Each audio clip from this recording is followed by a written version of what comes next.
Dillian Whyte not showing up at the press conference.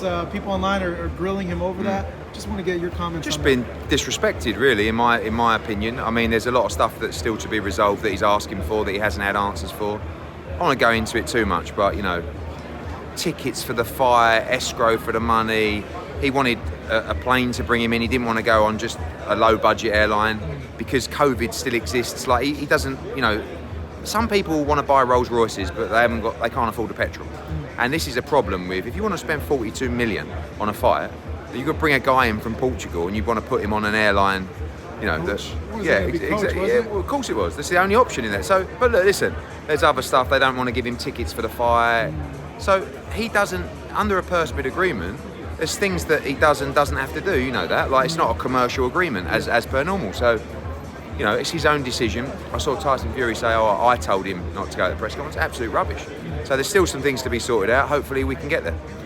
With him not showing, do you think overall it hurts the fight, the build-up to it? It's not our fight, so I'm not really that bothered, really. I just want Dillian Whyte to prepare the best he can and be in the best condition for the fight. So, I guess so. But if they wanted him there, they could have had him there. But sort of didn't really make the effort to treat him in the appropriate manner, in my opinion. That was the main reason, was that? The Yeah. I mean, look, and other issues to still be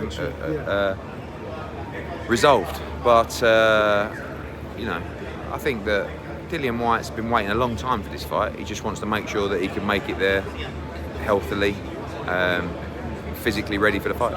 The decision to put it on pay-per-view, what's your take on that? For Dillian Whyte and Tyson Fury? That's fair enough, yeah. No, that's a strange one. Yeah, I mean, that's, it's a bad time zone. I don't think it's going to do great business here in the States, but it's probably the way to convince them that it's going to generate loads, and someone will be telling them it's going to do a couple of 100,000 buyers. Obviously, we know it won't, but, So. When you look at the fight, does Dillian have a shot? Absolutely. Yeah. Absolutely. Give us. He's a very, very tough man. Yeah. He's had Tyson over many times in sparring, so he's very confident. He believes that he can knock him out. He has a devastating left hook. He's a fantastic body puncher. Tyson's a very good fighter, so it's a very tricky fight, but absolutely live in this fight.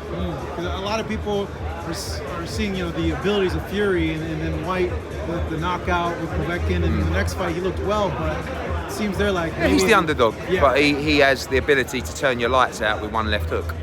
And if Tyson Fury gets sloppy, that will land on him and he will stop him. The rematch with Usyk and Joshua, I would imagine it's kind of being pushed aside, right, because of what's going on. Yeah, I mean, we obviously respect Alexander Usyk, and our thoughts are with everybody in Ukraine. We'll give him the time that he needs, and we expect that to... we don't know how long that's going to take. If the only fight that AJ wants is Alexander Usyk, so we don't want that obligation of the rematch to disappear. We don't want to get out of it. He's already turned down a lot of money to get out of it. AJ's got no interest. If we have to have an interim bout whilst we wait for Alexander Usyk, that's something we'll look at as well. But we want the Alexander Usyk fight, and we'll give him the time and respect that he needs. What's the contingency, I guess, to have an interim bout? But who would be? I don't know. I mean, that's we're not.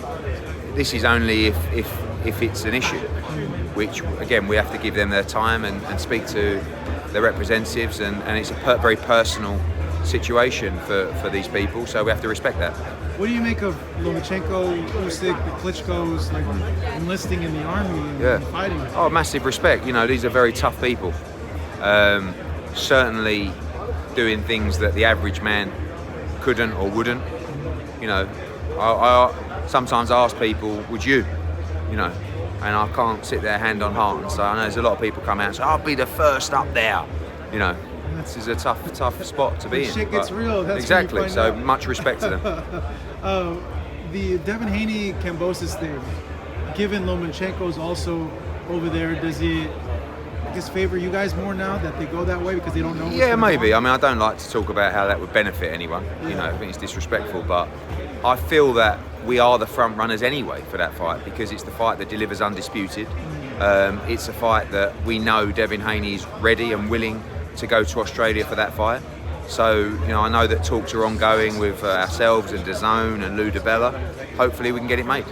Do you know like a time frame when? June, early June. No, when the deal will be closed. I don't know, but early June is the date of the fight. So it would need to be in the next couple of weeks. All right. All right. Cheers, mate. Thank you. Thank you.